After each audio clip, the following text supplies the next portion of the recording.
From Toronto studios, this is the Muslim News on Muslim Network TV. Assalamu alaikum. I am Katherine Bullock.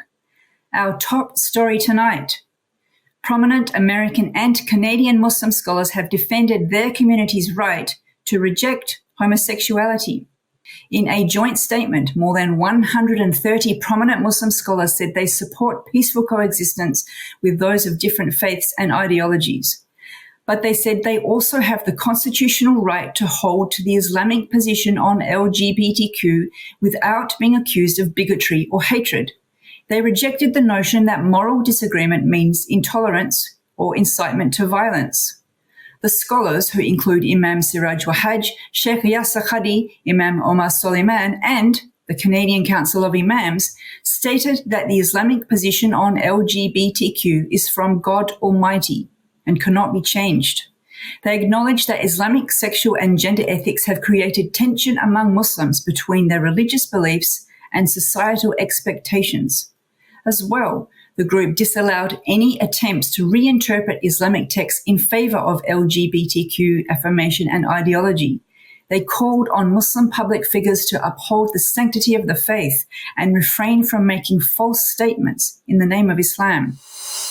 Police have arrested an Indian-origin man for intentionally ramming a truck into a security barrier near the White House. The man was identified as Sai Varshith Kandula from Missouri.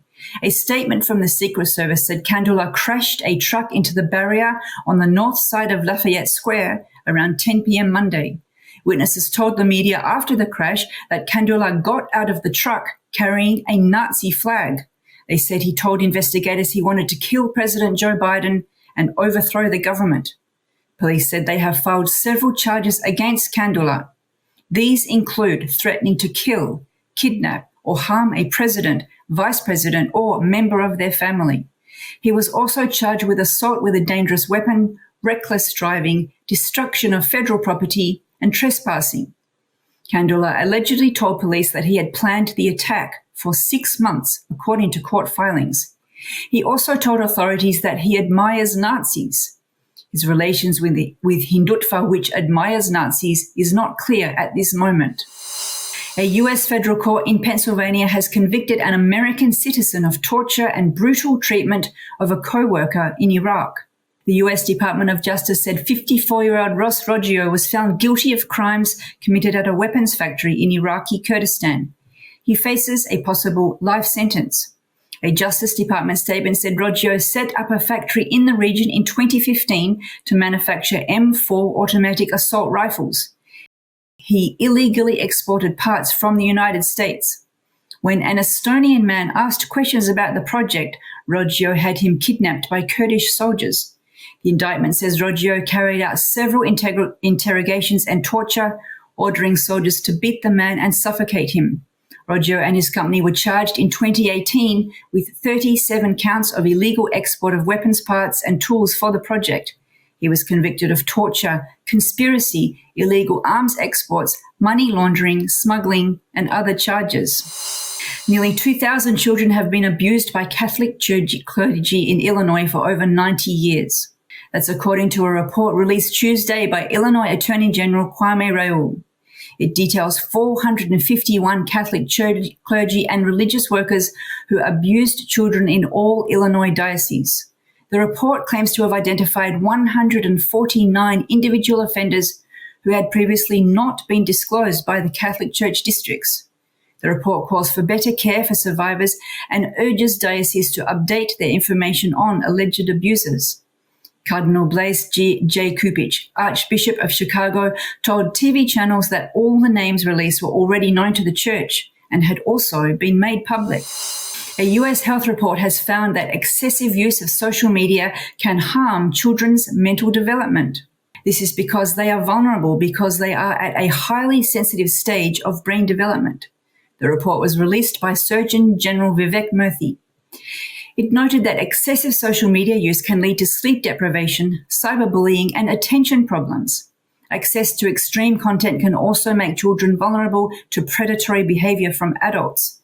Despite these concerns, Murthy noted social media can benefit children by giving them opportunities to make friends and have positive interactions. He called for the adoption of age-appropriate health and safety standards for children and creating tools that protect activities important for healthy development, such as sleep. For parents, Murthy recommended increasing interaction with children and setting a good example. A group of Chinese American immigrants have filed a lawsuit challenging an anti-immigrant law enacted in Florida. The law prohibits most Chinese nationals from purchasing homes in Florida. It takes effect July 1st. The lawsuit accuses Florida's Republican Governor Ron Desantis of enacting an unconstitutional law. Desantis said the law serves to protect the state from the Chinese Communist Party. Florida is the first state to enact such a discriminatory housing law for the Chinese. More than a dozen states have proposed similar bills. In related news, Governor Ron DeSantis is finally announcing his presidential campaign in a conversation with Elon Musk this evening on Twitter. Critics say his heavy-handed policies on immigration are part of his agenda to pander to his base in the run-up to the 2024 election. Bringing more news stories after the break. Stay tuned and we will be right back after these messages.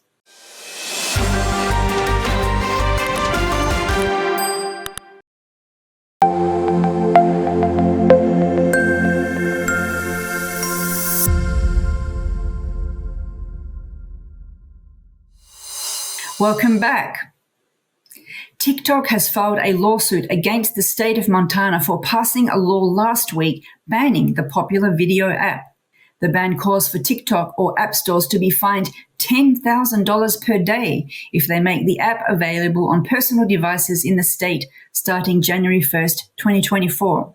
According to the lawsuit filed in Montana District Court, TikTok argues the app's ban is a violation of the First Amendment and other federal laws.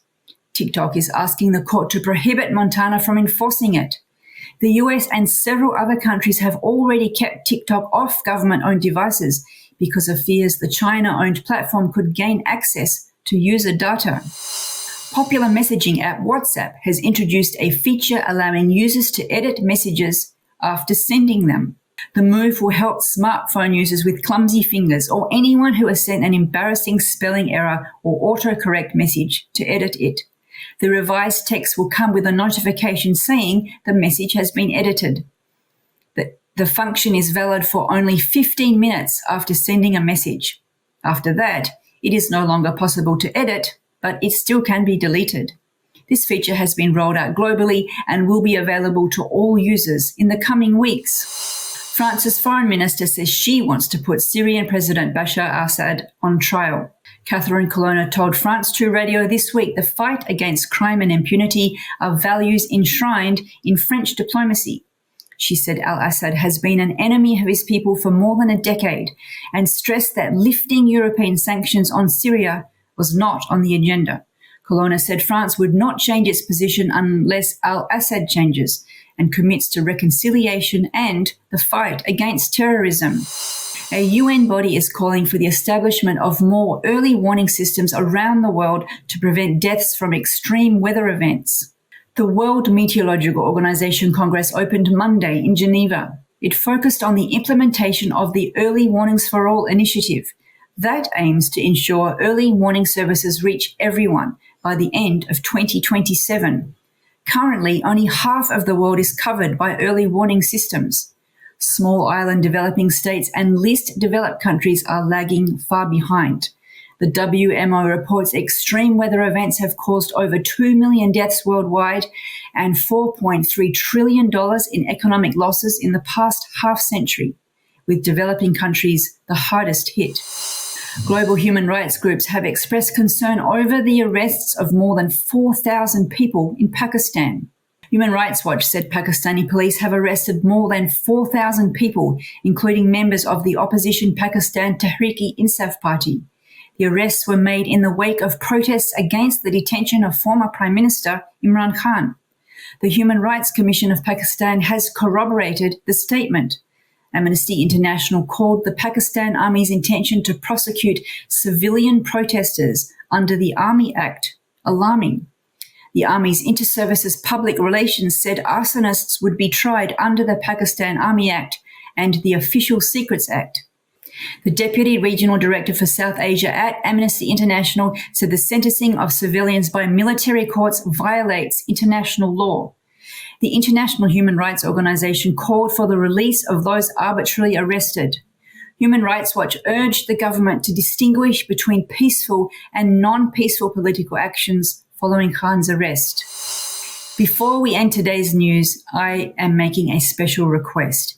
It takes 55 hours of work daily to produce this news for you. It is news with a unique perspective, and you find it only here. Sound Vision is a not-for-profit organization which produces it, and just like PBS and NPR, it depends on your donations. Please visit muslimnetwork.tv to donate now, or click the link below to donate. That's all from our Toronto studios tonight. Thank you for tuning in. You can subscribe to our YouTube channel and hit the bell icon for the latest updates. For more content, keep watching Muslim Network TV or visit muslimnetwork.tv. Assalamu alaikum and good night.